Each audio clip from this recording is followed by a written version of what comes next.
উদ্দেশ্য আসার পরেও যে ওই মজমায় বসেছে আল্লাহ পাক তাকেও ক্ষমা করে দেবেন সুবহানাল্লাহ। অতএব আমরা যারা ওখানে দাঁড়িয়ে আছি এটাই আমার গুনাহ মাফ হওয়ার সবচেয়ে স্পেশালিস্ট জায়গা। ওই জন্য আমরা সবাই চলে আসি। আল্লাহ পাক আল্লাহর নবী মুহাম্মদুর রাসূলুল্লাহ এই উম্মতের জন্য কিয়ামতের মাঠে কঠিন দিন যখন নফসি নফসির আলম হবে, সবাই নফসি নফসি করবে। ইব্রাহিম আলাইহিস সালাতু ওয়াস সালাম বলবেন, ইয়া আল্লাহ, আমি আমার ছেলে ইসমাইলের প্রশ্ন করছি না, আপনি আমাকে হিসাব কিতাব শুরু করেন। ইসমাইল আলাইহিস সালাম বলবেন, ওগো আল্লাহ, আমি আমার বাপ ইব্রাহিমের প্রশ্ন করছি না, আপনি আমার হিসাব কিতাব শুরু করেন। এই দিনটা এত কঠিন হবে, এত ভয়ানক হবে যে প্রত্যেকটা নবী যাদের সামনে আর পিছনের গুনাহ আল্লাহ পাক maaf করেছেন তারাও এরকম পেরেশান অবস্থায় থাকবে। সবাই বলবে নফসি নফসি নফসি নফসি নফসি নফসি, ওগো আল্লাহ, আমার উপায় কি হবে, আমাকে আপনি বিচার শুরু করেন। এইরকম একটা কঠিন দিন আসবে। সেই দিনটা আল্লাহর নবী মুহাম্মদুর রাসূলুল্লাহ উম্মতের ফিকির করেছেন। আল্লাহর কাছে বলবেন, ওগো আল্লাহ, হাসরের মাঠ কোটি কোটি মানুষের সামনে আমার উম্মতে মুহাম্মাদি দাঁড়াবে যার কাছে জিনার গুনাহ থাকবে, আমার উম্মত দাঁড়াবে যার কাছে খুনের গুনাহ থাকবে, আমার উম্মত দাঁড়াবে যার কাছে মিথ্যার গুনাহ থাকবে, আমার উম্মত দাঁড়াবে যার কাছে শরাব পান করার গুনাহ থাকবে। ওগো আল্লাহ, আমার উম্মত বড় লজ্জিত হবে কোটি কোটি মানুষের সামনে। কিয়ামতের দিন, কঠিন দিন, এই কোটি কোটি মানুষের সামনে আমার উম্মত জিনার গুনাহ, সুদের গুনাহ, মিথ্যার গুনাহ, খুনের গুনাহ, এই সমস্ত গুনাহ নিয়ে উঠবে। বড় কষ্ট হবে তাদের। আমার উম্মতের এই কষ্ট আমি নবী বরদাস্ত করতে পারবো না। আমার নবী কত মায়ার নবী, হাসরের মাঠে ফিকির করছে যে আমার উম্মত যেন বেইজ্জতি না হয়ে যায়।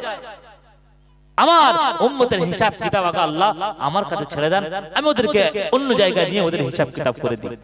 আল্লাহ পাক শোনাচ্ছে, ওগো আল্লাহর নবী, ও আমার বন্ধু, তুমি যাদের জন্য 23টা বছর নবুয়তি জিন্দেগি, যাদের জন্য তুমি সব ত্যাগ করে দিয়েছো, বিলীন করে দিয়েছো, একবার আল্লাহর নবী উম্মে সালমার বাড়িতে গিয়েছে। হযরত হুসাইন দৌড়ে আল্লাহর নবীর কাছে গিয়েছে। নাতি, এত আদরের নাতি। আল্লাহর নবী বলেছেন, আমার এই হাসান হোসেনের সঙ্গে যারা হিংসা করবে আমি নবী তাদের সাথে হিংসা করব। আমার হাসান হোসেনের যারা ভালোবাসবে আমি নবী তাদের ভালোবাসবো। আমার হাসান হোসেনকে যারা প্যার করবে, ভালোবাসবে, সারা হাসান হোসেন নয়, আমি নবী আমার সাথে ভালোবাসা করেছে তারা। আমার নবী বলেছেন, হাসান আর হুসাইন মাথার চুল থেকে নিয়ে পায়ের নখ পর্যন্ত প্রত্যেকটা জায়গা আমার নবীর চুম্বন আছে। হাসান হোসেন উম্মে সালমার বাড়িতে ঢুকছে, হযরত হুসাইন দৌড়ে গিয়েছে, দরজা ঠেলে ভেতরে ঢুকেছে। দরজা লাগানো হয়ে গেছে, ভেতর থেকে কান্নার আওয়াজ আসছে।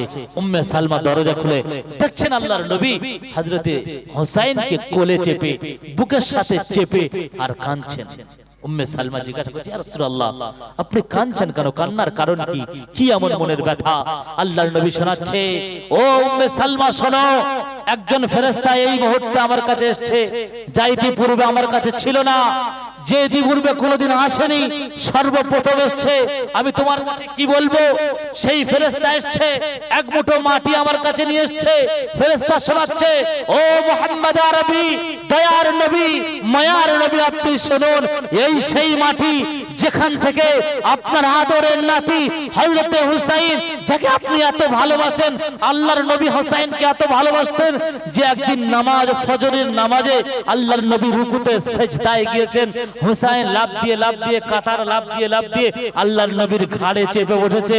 রব্বে সাতের কসম riwayat এসেছে, আল্লাহর নবী হযরত হুসাইনকে মানে সিজদার টাইম পার হয়ে যাচ্ছে, 3 বার সুবহান রাব্বিয়াল আলা পড়েছে, তারপরে হুসাইন লাফছে না, 7 বার পড়ছে, সময় পার হয়ে যাচ্ছে, সিজদা থেকে উঠতে পারছে না, ঘাড়ের উপরে হুসাইন বসে আছে।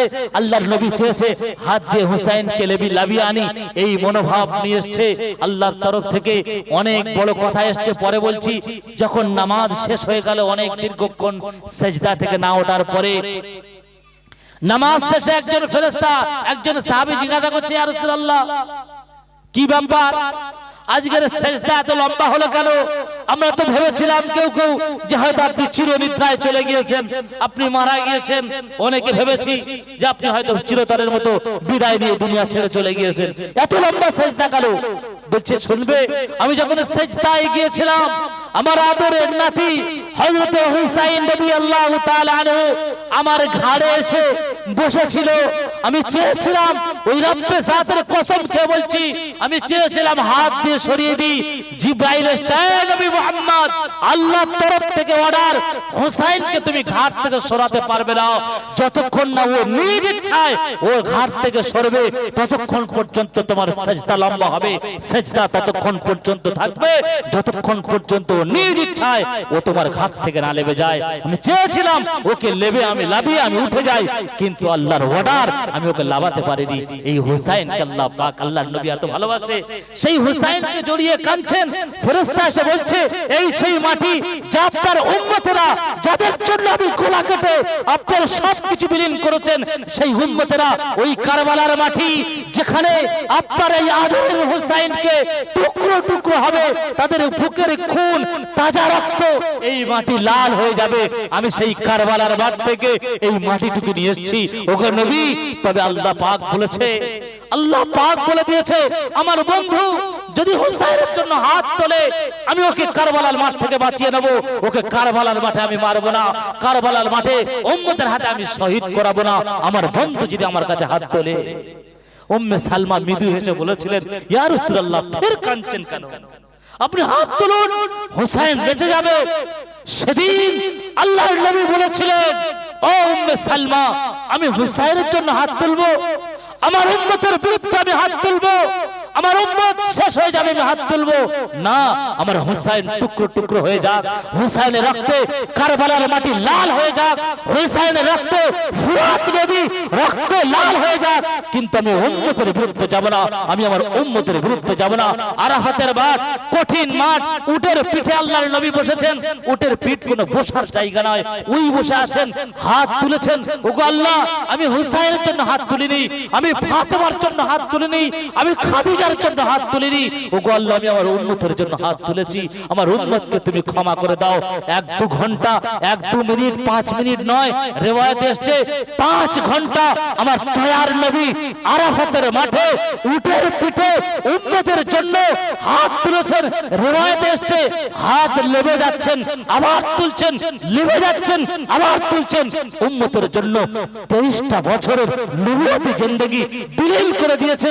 আর এই সমাজ, আর এই যুবক, এই উম্মত, এই সব কিছুকে বজায় রেখে নবীকে ভুলে গিয়েছে। এর বিয়ে হচ্ছে, বন্ধুর খেয়াল করেছে, দোস্তের খেয়াল করেছে, আত্মীয় স্বজনের খেয়াল করেছে, নবীকে ভুলে গিয়েছে। বলে চল বিয়ের দিন সকালবেলা সর্বপ্রথম নাপিত ঘরে গিয়েছে, নবীর সব থেকে বড় সুন্নতটা ওখানে জবাই করে চলে এসেছে। তুই তোর বিয়েতে সবাইকে খেয়াল করলি যে নবী তোর জন্য সবকিছু বিলীন করে দিলা। হাসরের মাঠে যে নবীর সুপারিশ ছাড়া তুই এক পাও এগোতে পারবি না, যে নবী তোর জন্য সবকিছু, যে নবী তোর সব থেকে আপনজন, তুই বিয়েতে সবাইকে খেয়াল করলি, সেই নবীকে খেয়াল করলি না। তার গলায় ছুরি চালিয়ে বিয়ের অনুষ্ঠানে যাচ্ছে। হায় হায়, আমাদের সমাজ থেকে সব শেষ হয়ে গিয়েছে। সবাইকে বজায় রেখেছি, পার্টির নেতাকে বজায় রেখেছি, পার্টির দলকে বজায় রেখেছি, সবাই সবকিছু বজায় রেখেছি, কিন্তু আমার নবীকে বজায় রাখতে পারিনি। আমার নবীকে আমরা বজায় রাখতে পারিনি, যে নবী হাসরের মাঠে সব থেকে বড় আপনজন, নবীর সুপারিশ ছাড়া এক কদম তুমি আগে আগাতে পারবে না। এর থেকে বড় আপনজন কেউ নেই। নবীর সুপারিশ ছাড়া তোমার হিসাব কিতাব শুরুই হবে না। এর থেকে বড় আপনজন কেউ নেই। তুমি সবাইকে আপন মনে করেছো, বন্ধু, আহবাব, দোস্ত, দল বল, পার্টি বল, নেতা বল, পাড়া বল, এই সব আপন মনে করে আছো, আর আপনজনকে ভুলে গিয়েছো। আমার নবী ডাকে উম্মতের কাছে, আয় উম্মত তুই ফিরে আয়, চলে আয়। অনেক অপরাধ করেছে আমার আল্লাহ, তো ওই জন্য করে আমার আল্লাহ তাবারক ওয়া তাআলা এই বান্দাকে খুব ভালোবাসে, উম্মতে মুহাম্মাদীকে খুব ভালোবাসে। তাই আল্লাহ তাবারক ওয়া তাআলা এই উম্মতকে বারবার, এই বান্দাকে বারবার ডেকে বলে, আয় ফিরে আয়। যখন এই বান্দা কোনো গুনাহ করে না, তাস খেলে, মদের আড্ডায় বসে, জুয়ার আড্ডায় বসে, জেনায় লিপ্ত হয়, খুনে লিপ্ত হয়, তখন এই জমির আল্লাহর কাছে বলে, ওগো আল্লাহ তুমি যাকে শ্রেষ্ঠ শ্রেষ্ঠ মখলুক করে পৃথিবীতে পাঠিয়েছো, সে তোমার জমিনটাকে মিথ্যার দ্বারা অপবিত্র করছে, জেনার দ্বারা অপবিত্র করছে, সুদের দ্বারায়, ঘুষের দ্বারায়, মানে ব্যভিচারের দ্বারায় অপবিত্র করছে। ওগো আল্লাহ তুমি আমাকে অনুমতি দাও, আমি জমিন ফেটে যাই, ফাঁক হয়ে যায়। আর যাকে তুমি শ্রেষ্ঠ করেছো আমি ওদেরকে ওই ফাঁকে নিয়ে এসে দুই দিক থেকে জমিন চেপে ওদেরকে ধূলিসাৎ করে দিই, শেষ করে দিই। আসমান এই গুনাহ দেখে আসমান আল্লাহর কাছে বলে, গো আল্লাহ তুমি আমাকে অনুমতি দাও, আমি আসমান আগুনের হয়ে যাই, আমি আসমান টুকরো টুকরো হয়ে যাই, আর আমি টুকরো টুকরো হয়ে গিয়ে তোমার ওই বান্দা যারা অন্যায় লিপ্ত আছে, তাসের আড্ডায়, মদের আড্ডায়, জুয়ার আড্ডায়, ব্যভিচারের মধ্যে আমি আসমান টুকরো টুকরো হয়ে যাই, আর তাদের মাথার উপরে চলে আসি, আর তাদেরকে পুড়িয়ে ছারখার করে দিই, তাদেরকে সব শেষ করে দিই, ধূলিসাৎ করে দিই। ওই রকম ভাবে পাহাড় আল্লাহর কাছে বলে, গো আল্লাহ তুমি যাদের শ্রেষ্ঠ মখলুক করে পৃথিবীতে পাঠিয়েছো, লাকাদ খালাকাল ইনসান ফি আহসানি তাকওয়িম, তুমি যাদেরকে শ্রেষ্ঠ করেছো, এই শ্রেষ্ঠ পৃথিবীর পবিত্র পৃথিবীটা এরা গন্ধ করছে, অপবিত্র করছে, তুমি আমাকে অনুমতি দাও, আমি পাহাড় রেসা রেসা হয়ে যাই, আমি টুকরো টুকরো হয়ে যাই, আমি তুলোর মতো হয়ে যাই, উড়ে গিয়ে আর তোমার ওই বান্দা বান্দির পিঠের উপরে চলে আসি, মাথার উপরে আসি, আর এসে ওদেরকে ধূলিসাৎ করে দিই, শেষ করে দিই। উত্তাল সমুদ্রের পানি আল্লাহর কাছে বলে, গো আল্লাহ তোমার ওই উম্মত, তোমার ওই বান্দারা যারা এখনো পর্যন্ত অপবিত্র লিপ্ত আছে, আমাকে অনুমতি দেয়া হোক, আমি উত্তাল সমুদ্রের পানি এক প্লাবনে, এক সাইলাবে আমি ওদের সব শেষ করে দিই, সব ধূলিসাৎ করে দিই। আমার আল্লাহ কত ভালোবাসে, এই বান্দাকে নিজের হাতে তৈরি করেছেন, তাই কত বড় ভালোবাসে। একটা প্রমাণ, হযরতে মুসা আলাইহিস সালাতু ওয়াস সালামের জামানায় কারুন এসেছিল। কারুনের কাছে যখন মালের যাকাত চা হলো, ও বলল না, এ আমার বাপকুলের সম্পত্তি, এর যাকাত দেওয়া হবে না, কোনো অর্ডার, কোনো আইন মানা যাবে না, এ আমার বাপকুলের সম্পত্তি, এর আবার যাকাত কিসের, দেব না। মুসা আলাইহিস সালাম বদদোয়া করলেন, বদদোয়ার পরে সঙ্গে সঙ্গে আল্লাহ পাক বদদোয়াকে কবুল করে নিলেন। আর কারুন তার সমস্ত সামান মাল সহ, কারুনের কত মাল ছিল, ছোট্ট একটা মিসাল, যে তার যে খাজানা, মানে যেখানে সোনা গয়না উপজ, মানে হীরা জওহরাত যেখানে রাখা থাকতো, সেই ঘরের একটা তালা, এই তালার চাবি যে থাকে, এই চাবি বোয়ার জন্য 70টা উট লাগতো। কারণ তার সমস্ত মাল সহ ধ্বংস হয়ে যাচ্ছে, মাটি তাকে গিলে নিচ্ছে, আস্তে আস্তে চুপসে যাচ্ছে। যখন তার গরগার ভেতরে ঢুকে গেল, নড়াচড়া করতে পারছে না, বলছে মুসা আমি সব মালের যাকাত দিয়ে দেবো, তুই আমাকে বাঁচিয়ে দে, খোদা রাজা আমাকে পাকড়াও করেছে, আমি সব মালের যাকাত দিয়ে দেবো, আর আমি কোনোদিন কোনো কণ্ঠিত বোধ করবো না, যাকাত দেবো, তুই যা বলবি আমি তাই শুনবো, তুই আমাকে বাঁচিয়ে নে। মুসা আলাইহিস সালাম নিথর চুপচাপ দাঁড়িয়ে আছে, কোনো কথাই উত্তর দেয়নি। আস্তে আস্তে আস্তে আস্তে মাটি কারুনকে যখন চুষে নিচ্ছে, চেপে নিচ্ছে, যখন চুষে টেনে নিচ্ছে, আস্তে আস্তে করে কোমর, ফের সিনা, ফের গোলার, ও মুসা আলাইহিস সালামের কাছে আর্তনাদ করছে, কাকুতি বিরতি করছে, আয় তুই বাঁচিয়ে নে, তুই বদদোয়া আবার তুলে নে, দোয়া করে দে আল্লাহর কাছে, আল্লাহ কবুল করে নিক, তুই আমাকে বাঁচিয়ে দে, আমাকে বাঁচিয়ে দে। এই করতে করতে কারুন তার সমস্ত জায়দাত, সমস্ত মাল সহ যখন জমিনের ভিতরে চলে গিয়েছে, আল্লাহ পাক সঙ্গে সঙ্গে জিবরাইলের মারফতে মুসা আলাইহিস সালাম বলছে, মুসা আমার একজন বান্দা, আল্লাহু আকবার, কারুনকে আল্লাহ পাক বলছে, আরে আমার একজন বান্দা, আমি তৈরি করেছি ওকে, তোর কাছে এত কাকুতি বিরতি করলো, তোর মনে একটু দয়া হলো না?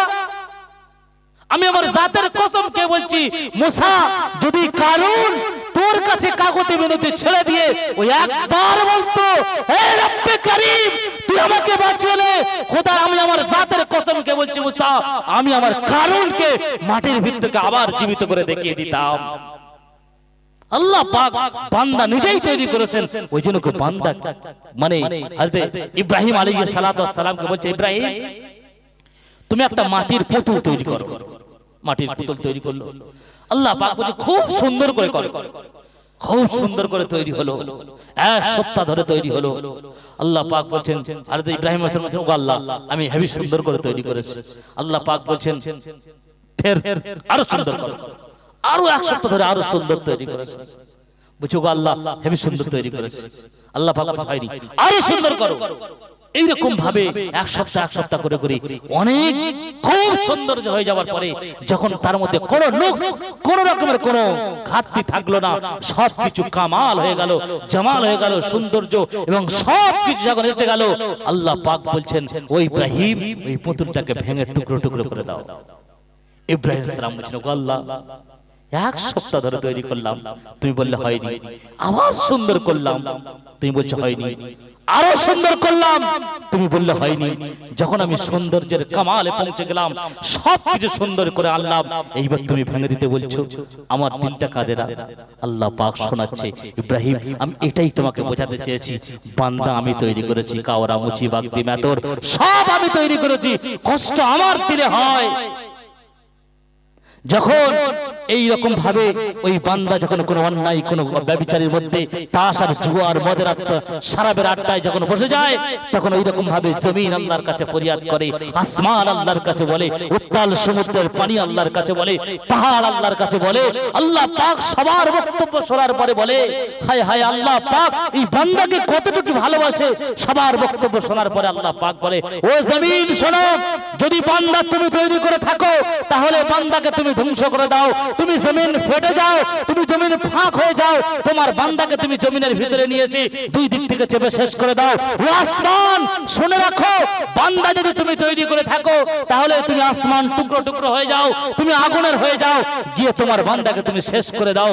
ও পাহাড় শোনো, যদি বান্দা তুমি তৈরি করে থাকো তাহলে তুমি রেজা রেজা হয়ে যাও, তুমি তুলো হয়ে যাও, গিয়ে তোমার বান্দাকে তুমি শেষ করে দাও। ও তাল সমুদ্রের পানি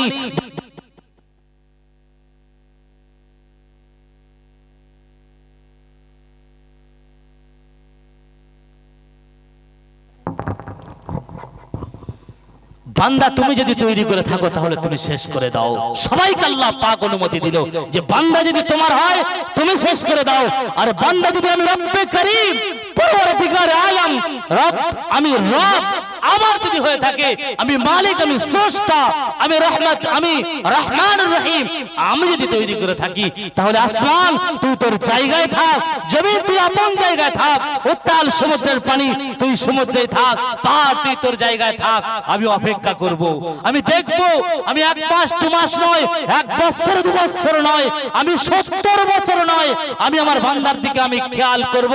তার মৃত্যুর আগে পর্যন্ত আমার বান্দা লক্ষ কোটি গুনাহ নিয়ে মৃত্যুর আগে যদি একবার খালিস নিয়তে আমাকে হাজির নাজির জেনে খালিস নিয়তে আমার কাছে তওবার মতো তওবা করে, আমি আল্লাহ তার পিছনের সমস্ত গুনাহগুলোকে ক্ষমা করে দেব। বলে সুবহানাল্লাহ। আল্লাহ পাক তার বান্দাকে ভালোবাসে এরকম। হেলাই তো ভুলে গিয়েছি সব, হেলাই তো মনে করি যে রব্বে করিম আমাদেরকে তৈরি করেছেন, কত সুন্দর ভাবে তৈরি করেছেন, কত ভালো করে, যেখানে সমস্ত বানানো ওয়ালার বানানো শেষ, সেখান থেকে আমার রব্বে করিম বানানো শুরু করে। আমার রব্বে করিমের কুদরত সেখান থেকে শুরু করে, কত সুন্দর ধাঁচা, কত সুন্দর সিরাত, কত সুন্দর সূরাত দিয়ে আমার গঠন তৈরি করেছে আল্লাহ পাক। আমি সেই রব্বে করিমকে ভুলে গিয়েছি, তার পাঠানো রাসূলকে ভুলে গিয়েছি। গোটা সমাজ, গোটা পাড়া, গোটা এলাকা যেন অন্ধকারে ডুবে গিয়েছে। প্রতিটা এলাকায়, প্রতিটা গ্রামে, প্রতিটা পাড়ায় অনুষ্ঠানের উপরে অনুষ্ঠান। সমাজ শেষ হয়ে গেল, বাড়ির মেয়েরা শেষ হয়ে গেল, বাড়ির বোনেরা শেষ হয়ে গেল, ইজ্জত লুটে গেল। বুঝতে পারি না সমাজ কবে বুঝবো। এই সমাজ এখনো বড্ড বেলার মধ্যে ডুবে আছে, এখনো আনন্দে ডুবে আছে। তোমার বোনের ইজ্জত দিয়ে চলে গেল, মায়ের ইজ্জত বিক্রি হয়ে গেল, সমাজ শেষ হয়ে গেল, এখনো সমাজ বুঝতে পারেনি অনুষ্ঠানের উপরে অনুষ্ঠান। আনন্দ কিসের আনন্দ? আজ তুমি আছো, কাল তোমার দাড়ি আর টুপি সাদা হবে, তোমার পাকা কাঁচা চুল পাকা হবে, তুমি কোথায় এত আনন্দ করছো? আজ তুমি যুবক, রক্তের গরম মনে নেই? মসিবুরির কথা মনে নেই? যুবক সকালে উঠে কে ভেবেছিল সকালেও গাড়িতে যাবে, 10টার সময় তার লাশ ফিরে আসবে? তুমি মনে করছো আমি এখন যুবক আছি, বুড়ো হব, বয়স হবে, দাড়ি চুল সাদা হবে, তারপরে আল্লাহর কাছে তওবা তিল্লা করে নেব? না বন্ধু, এত সহজ নয়। আল্লাহ পাক আমাদেরকে তৈরি করেছেন, মাকসাদ আছে, মাকসাদ নিয়ে তৈরি করেছেন। বিনা মাকসাদ আল্লাহ পাক তৈরি করেনি। আমরা মাকসাদকে ভুলে গিয়েছি। আমরা আমাদের মাকসাদ দুনিয়ার লোভ লালসা, দুনিয়ার আয়েশ আরাম, দুনিয়ার আনন্দ, দুনিয়ার সবকিছুকে নিয়েছি, ভুলে গিয়েছে আখিরাত কোথায় আছে এখনো। আখিরাতের জিন্দেগি ভুলে গেছি। মেরে ভাইও ফিরে আসি, এখনো অনেক সময় আছে। আল্লাহ পাক তো বান্দার কাছে, বান্দা যখন গুনাহ করার পরে খালিস নিয়তে আল্লাহর কাছে তওবা করে, আল্লাহ পাক শোনাচ্ছে আমি তো যখন আমার বান্দা যখন গুনাহ করার পরে, অন্যায় করার পরে খালিস নিয়তে তওবা করে আমার দিকে ফিরে আসে, আমি সেই বান্দাকে ৭০,০০০ ফেরেশতা নিয়ে ইস্তেকবাল করি। যে আমার বান্দা আমাকে ভুলে গিয়েছিল, আবার আমার দিকে ফিরে এসেছে, আমাকে বুঝেছে যে আমি ওর রব, আমি ওর বানিয়েছি, আমি ওর তৈরি করেছি, আমি সব কিছু করতে পারি, এটাও বুঝে আমার কাছে আবার ফিরে এসেছে। ৭০,০০০ ফেরেশতা নিয়ে ইস্তেকবাল করে। আল্লাহু আকবার। সমাজ শেষ হয়ে গেল। আমি সমাজের কাছে অনুরোধ করি, এই সমাজকে আর অন্যায়ের দিকে নয়, সমাজকে আবার গঠিত করি, আবার ঠিক করি। জং লেগে গিয়েছে, পিঠে এই জংগুলোকে বার করি, আগুনে পোড়াই, সলিড লটাকে বার করে দিই। কিন্তু আমার যুবক ভাইয়েরা মনে করছে আমরা তো রক্ত, আমাদের গরম, যতক্ষণ বয়ান হয়, জলসা হয়, মিলাদ হয়, ও ততক্ষণ হয়ে যায়। আবার সকাল থেকে আমাদের প্রোগ্রাম আবার চলবে। একটু ভেবে দেখে আমি ছিলাম কোথায়, এসছি কোথায়, যাব কোথায়, এই তিনটে কথা ভাবি। আমি ছিলাম কোথায়? হাল আতা আলাল ইনসানি হিনুম মিনাদ দাহর লাম ইয়াকুন শাইয়্যান মাযকুরা। আল্লাহর কোরআন বলছে তুমি এমন একটা নাপাক কাতরা অপদার্থ ছিলে, মানুষ আলোচনায় নিয়ে আসে না, গল্পগুজব করে। ভাই তুমি জন্মের আগে কি ছিলে এটা নিয়ে কোনোদিন মানুষ আলোচনা করে? সমাজে আলোচনা হয়? মানুষ ইয়ার কি মানে ঠাট্টা মজাকের মধ্যেও কোনোদিন আলোচনা করে? এটা কোনো ভালো জিনিস? আর যখন তুমি মায়ের গর্ভে থেকে দুনিয়ার গর্ভে আসলে, দুনিয়াতে আসার পরে তুমি মনে করছো আরে আমি তো সব, আমি তো নেতা, আমি তো সব, আমি তো শক্তিশালী। হায়, আবার এটাও তো আল্লাহ পাক বলে দিয়েছে যে তুমি এই পিছনেরটা ভুলে যেও না, কারণ একদিন আবার সেই পিছনে ফিরে আসতে হবে। আমি তোমাকে পাঠিয়েছি তোমার শক্তিতে গিয়ে, তোমার দলে বলে গিয়ে, তুমি আমাকে ভুলে যেও না, কারণ আবার আমি তোমাকে টেনে নেব, কারণ লাটাই আমি হাতে রেখেছি, তোমাকে উঠতে দিয়েছি, তুমি ওড়ো। সময় যখন হবে আমি আবার লাটাই ঘুরিয়ে নেব, আবার ঘুরিয়ে আমি হাতে তুলে নেব। তবে তুমি যদি ওড়ার মতো ওড়ো, যদি আমার মনসা মোতাবিক ওড়ো, তাহলে তুমি আমার কাছে আবার ফিরে আসার পরে তুমি যা বলবে আমি তাই শুনবো। তুমি যদি তোমার মতো ওড়ো, তাহলে ডেকে আমি নেব, কিন্তু আমি আমার মতো তোমাকে শায়েস্তা করব। মেরে ভাইও, মরে সবাই যাও, কেউ পৃথিবীতে আসেনি, যারা ছিল নেই কেউ, যারা আছে কেউ থাকবে না, যারা আসবে তারাও কেউ থাকবে না, সবাই চলে যাবে। তাই অনুরোধ একটাই সমস্ত আপামর জনসাধারণের কাছে, যে আমরা সবাই যখন চলে যাব, এই পৃথিবীতে থাকবো না, তাহলে যেখানে যাব সেই জায়গাটাকে তৈরি করি, সেখানে বিল্ডিং বালাখানা তৈরি করি, সেখানে সামান তৈরি করি, সেখানে পুঁজি সঞ্চয় করি, কারণ সেখানেই আমাকে থাকতে হবে। দুঃখ সুখ, বর্ষা শীত গ্রীষ্ম সমস্ত কালে আমাকে সেখানেই থাকতে হবে। এই কঠিন শীতের সময় তুমি যদি তোমার নিঃশ্বাসটা বন্ধ হয়ে যায়, আমার নিঃশ্বাসটা যদি বন্ধ হয়ে যায়, এই কঠিন শীতের সময় এখন লেপের উপরে লেপ, ফের ব্ল্যাঙ্কেট, ফের কম্বল দিয়ে আমি শুয়ে আছি, রব্বে জাতের কসম, যদি আমার নিঃশ্বাস ত্যাগ হয়ে যায়, সর্বপ্রথম তোমার আদরের স্ত্রী, যাকে তুমি এত ভালোবেসেছো, যার জন্য তুমি মাথার ঘাম পায়ে ফেলেছো, যার জন্য দিন রাত এক করেছো, সর্বপ্রথম সেই চিল্লে বলবে আর তোর খাটে শোয়ার যোগ্যতা নেই। এখন পাড়া থেকে লোক ডাকবে, ভাই ব্রাদারকে ডেকে সর্বপ্রথম খাট থেকে বার করে তোমাকে বারান্দা দেবে, যার তোমাকে খাটে শোয়ার যোগ্যতা নেই, তুমি এবারে বারান্দায় চলে যাও, বারান্দায় চলে যাও তুমি। হায় রে, যার জন্য এত কিছু করলাম, নিজের সব কিছু শেষ করলাম, নিজের জীবনকে বিলীন করে দিলাম, রক্ত পানি সব এক করে দিলাম, দিন রাত এক করে দিলাম, সেই আমার নিঃশ্বাসটা স্বার্থপরের মতো নিঃশ্বাস ত্যাগ হওয়ার পরে সঙ্গে সঙ্গে আদরের খাট থেকে আমাকে বারান্দায় লাভিয়ে দিল। এটাই হচ্ছে কি আসল ব্যাপার, এটাই আমার বুঝে আসে না, এটাই বুঝে আসে না আমার। যেসব আসল কেউ নয়, এগুলো সব নকল, আসল তোমার আখিরাত। এই কঠিন শীতের সময় শুধু নিঃশ্বাসটা বন্ধ হয়ে যাবে, ওই পাতলা সাদা কাপড় আমাকে পরানো হবে, ওই কঠিন কবরে নীরব এলাকায় নিথর নির্বাক পাথরের মতো তোমাকে একা থাকতে হবে। আজ তুমি লাঠি বল, দল বল, সদল বল, পার্টি বলতে গিয়ে চলছো, তোমার মৃত্যুর তো কোন মুহূর্তে আসবে কেউ বলতে পারে না। ওয়ালি কুল্লি উম্মাতিন আজাল ইযা জা আজালুহুম লা ইস্তাখিরুনা সাআতাও ওয়া লা ইস্তাকদিবুন। আল্লাহর কোরআন বলছে তোমার মৃত্যুটা নিশ্চয়ই হবে, কিন্তু কোন টাইম হবে এটা আল্লাহর কাছে লিপিবদ্ধ আছে।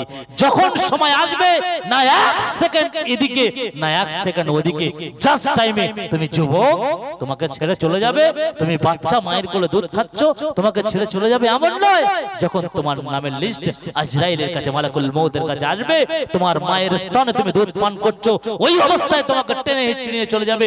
তুমি যুবক, তোমার রক্ত গরম, তুমি মজমায় কথা বলছো, মিটিনে গল্প, মিটিনে বয়ান করছো, পার্টির মিটিনে বয়ান করছো, তোমার অর্ডার মালাকুল মউতের কাছে এসেছে, ওই মুহূর্তে তোমাকে নিয়ে চলে যাবে। বাদশা তার জন্মদিবস পালন করবে, সিংহাসন সাজিয়েছে, সিংহাসন সাজিয়েছে, অমুক তারিখে অমুক ডেটে বেলা 10টার সময় আমার জন্মদিবস পালন হবে। সমস্ত প্রজাদেরকে খবর দেওয়া হলো, সমস্ত প্রজা সবাই এসে সৈন্য সামন্ত নিয়ে সবাই রেডি, সমস্ত অ্যারেঞ্জমেন্ট রেডি। 10টার সময় বাদশা তার কক্ষ থেকে, তার ঘর থেকে সিংহাসনে বসবেন আর সবাই ওয়েলকাম জানাবে, সবাই মানে তার জন্মদিবস পালন করে আনন্দ উদযাপিত করবে। কিন্তু ভাবেনি আল্লাহ পাকের অর্ডার কথা আছে, যখন ওই বাদশা 10টার সময় আসবে সিংহাসন, 9:55 যখন বাদশা তার কক্ষ থেকে, তার ঘর থেকে বার হয়ে যখন সিংহাসনে বসবে, আর মাত্র 5 মিনিট সময় আছে, এমন সময় সেজে গুজে নিজের শান শৌকতে বাদশা যার সাজ হয় সব কিছু সেজে গুজে যখন তার দরজা থেকে পার হবে, পার হয়েছে, ডান পা দিয়ে দরজার বাইরে পার হলো, এমন সময় পিছন থেকে একজন জামার কলার ধরেছে। হায়, এটাই বুঝে আসেনি, জামার কলার ধরেছে। বাদশা বলছে, কে রে ভাই? জামার কলার ধরেছি। বলছে, আমি অন্য কেউ নয়, যার আসার জন্য কোনো অনুমতির প্রয়োজন পড়ে না, আমি হলাম মালাকুল মউত।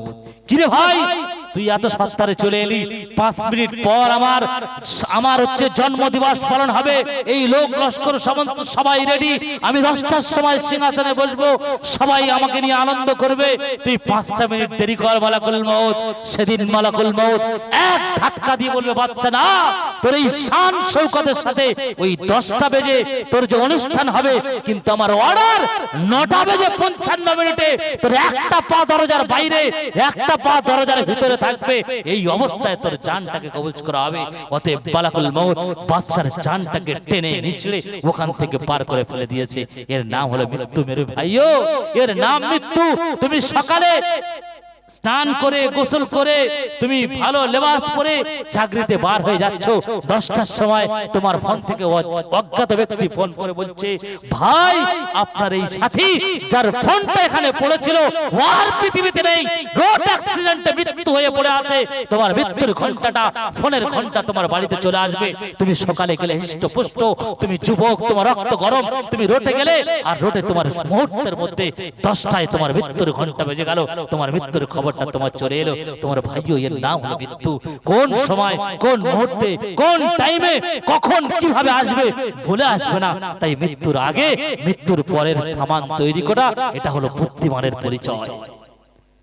বুদ্ধিমানের পরিচয় সামান তৈরি করার সময় এখন যদি ভুলে যাই, গিয়ে ওপারে গিয়ে চিন্তা ভাবনা করি, বেকার হয়ে যায়, সব বেকার হয়ে যায়। যদি এক দেশের এক নিয়ম, অনেক লম্বা চড়া ওয়াকিয়া, সামথিং নিয়ম হয়েছে যে এই সিংহাসনে যে বসবে সে আমাদের দেশের বাদশা হবে, আমাদের দেশের রাজা হবে, আমাদের দেশের বাদশা হবে, রাজা হবে, এটা বলে দিয়েছে। একজন ভিখারি ফকির, সে ভিক্ষা করতে করতে এসে দেখছে দলিজে একটা কি সুন্দর চেয়ার আছে। ও তো কিছু জানে না ব্যাপার কি, এখানকার ইতিহাস কি, ও আরামসে চেয়ারে বসে গিয়েছে। কোন ব্যক্তি দেখতে পেয়েছ, কারণ সেই দেশের একটা কানুন ছিল, কেউ বাদশা হতে চাচ্ছিল না, রাজা কেউ হতে চাচ্ছিল না। কারণ একটাই, যে 5 বছর রাজত্ব করবে, 5 বছর যেদিন পূর্ণ হবে সেই দিন পাশে একটা হিংস্র জন্তুর জঙ্গল আছে, ছিঁড়ে খাওয়ার প্রাণী যেখানে আছে, জন্তু, সেই সেরা একটা জঙ্গল আছে, কঠিন জঙ্গল। এই 5 বছর যেদিন পূর্ণ হবে ওই জঙ্গলে সেই রাজাকে ফেলে দেওয়া হবে।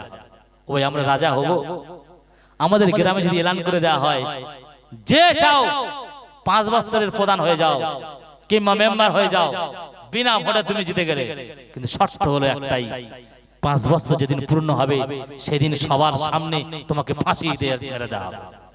কেউ হবে? আমার তো মনে হয় কোনো পাগলও হবে না।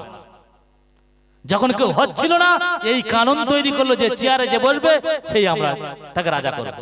এখন একে সবাই জড়িয়ে ধরে, তুমি আমাদের দেশের রাজা, তুমি আমাদের দেশের রাজা।